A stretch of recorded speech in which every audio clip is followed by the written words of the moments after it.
Our next guest, a professor of theoretical physics at the City University of New York. He's also an author of some incredible books. He talks about things from black holes to hyperspace, the theory of everything. And I got to tell you, every time I go out on the road and I talk to people about the screensavers, the #1 guest they want us to bring back is Michio Kaku. It's great to have you back again via satellite from our New York bureau. Michio, good to have you. Glad to be on. People love physics, don't they? That's right. They're fascinated by the unknown, about worlds that we can't see, about whole universes that lie just beyond our comprehension. It's science fiction, and yet it's fact, which makes it all the more exciting. That's right. Go ahead. Well, the whole concept of other dimensions, black holes, being able to have wormholes take us to distant universes, holes in space, holes in time, that's the thing that really excites the imagination, because now we're talking about physics and not science fiction. Yeah. Now, some science fiction doesn't do real justice to physics. In fact, most science fiction doesn't do real justice. One of the topics we wanted to talk about today is something called artificial intelligence. In fact, there was a big movie, of course, AI, Steven Spielberg's last effort. Not a great hit, and I gather not something you're a big fan of. Well, I think artificial intelligence will be coming, but I think it's going to take 50, perhaps maybe 100 years before humans wind up in a zoo and our robot creations throw peanuts at us behind bars and make us dance like we do with zoo animals. We had Ray Kurzweil on last week, and of course I'm sure you are familiar with his book, The Age of Spiritual Machines, in which he claims it is not far off before computers are as smart, in fact smarter than human beings. Why is that such a difficult thing for you to imagine happening so soon? Well, I'm a physicist, and we are the ones who have to build these things. And we realize that in 20 years, something called Moore's Law is going to collapse. Moore's Law says that the doubling time for computer power is about 18 months. That's why every Christmas, your Christmas toys are almost twice as powerful as they were the previous year. But that can't go on forever. It's held up pretty well since 1975. That's right. However, in about 15 to 20 years, it will collapse, and Silicon Valley could become a rust belt. We're talking about the end of the age of silicon, and perhaps the beginning of a new generation of computers called quantum computers, which is now exciting the world and igniting the imagination of physicists around the world. What are quantum computers? Well, quantum computers is the ultimate computer. It computes on atoms. And just last month, there was a scientific breakthrough that made headlines in the scientific world. Even the CIA took note of this. The most advanced quantum computer, now computing on 7 atoms, proved that 3 times 5 is 15. Now, you may say to yourself, well, any kid knows that. 3 times 5 is 15. But physicists were able to compute on 7 atoms. Wow. Now, think about this. Once we can begin to compute on a few million atoms, we'll be able to break any code that the CIA can manufacture.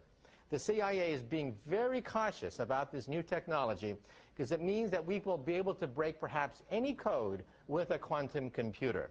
Again, within perhaps 20 to 30 years. Don't hold your breath. Now, the thing that's always puzzled me about quantum computers is that the physical laws at that level are so very different. Things like uncertainty, doesn't that come into play and make it difficult to make something that is stable? That's precisely why we will see the end of the age of silicon perhaps in 20 years. A Pentium chip, for example, has a layer that is about 20 atoms across. That's the thinnest layer in a Pentium chip. In about 15 to 20 years, the thinnest layer in a Pentium chip will be 5 atoms across. 5 atoms. At that point, you don't really know where the electron is anymore. The electron could be outside the wire, inside the wire. You have the uncertainty principle. In other words, you get a short circuit. Therefore, silicon is unstable at the quantum level. You cannot sustain this Moore's law continually forever. And yet quantum computing operates at that level. What does it do that's different? You see, quantum computers consist totally of atoms that are arranged. They're spins like a spinning top, or arranged in sequence. That's why it's so difficult to do anything more than about 7 atoms. That's the largest we've been able to manufacture at the present time. You can shoot laser beams at them, you can shoot radio, and by looking at the reflection of laser light and radio beams off these atoms, you've done a quantum calculation. Faster than any known computer. Now think about this. We can outrace any digital computer with a quantum computer once we start to get them off the ground. You think it's going to take that level of computing power to achieve artificial intelligence? It may. You know, if we take Moore's law out to 50 years, Yeah. which you can't do. Right. But if you take it out to 50 years, we'll be computing at about 500 trillion bytes per second. That's the speed of human thought. Now, again, we're talking about 50 years in the future. Assuming that Moore's law keeps on going, we will be able to approximate the speed of human thought. Right. But like I said before, that's a big if. We don't know whether quantum computers can even exist at that speed. Well, and of course, you're talking about building the machine that'll do this, and I've had big arguments with Ray Kurzweil because I'm of the opinion that it's not mere speed that makes a human thought what it is. It's a very difficult and ineffable thing that makes humans human. You think a machine can do it? Well, there are two basic problems with robots. First is vision, and the second is common sense. Right. Now, our most advanced computers and most advanced robots have the intelligence of a retarded cockroach. A retarded cockroach, not Arnold Schwarzenegger in the movie Terminator, but a lobotomized, retarded cockroach is our most advanced computer. That's pathetic. On Mars, we have the Mars rover. Right. And a few years ago, the Mars rover had the distinction of being our most advanced robot on a distant world. It had the intelligence of a retarded cockroach. Right. It would take the Mars rover about an hour to walk across a room. An hour. Now, does that remind you of any of your relatives, any of your friends? Maybe my aunt, but that's another story entirely. So we obviously have a long way to go. You talk about this stuff in visions, don't you? That's right. In my book, Visions, I project 20 to 50 to 100 years into the future. And again, 20 years in the future, we do have Moore's law, which can reliably predict the power of computers before it collapses. However, 50 years is quite difficult. 50 years in the future, that's when robots could, in fact, become a little bit dangerous. Wow. They may begin to start to exceed the capability of the human brain in certain areas.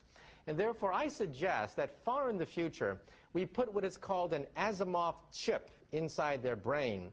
Once they start to get uppity, once they start to begin to have dreams about taking over, the chip will basically shut them off and will pull the plug on these computers. We're going to need Asimov's rules for robotics, I think. Michio, always right. great to talk to you. It's a great pleasure. And if you think 50 years is a long time, that means that's not that long. It means when our kids are our age or maybe a little bit older, it's not that far off, and it's an amazing That's right. And in world. 20 years, we will see the end of Moore's law, the collapse of silicon power.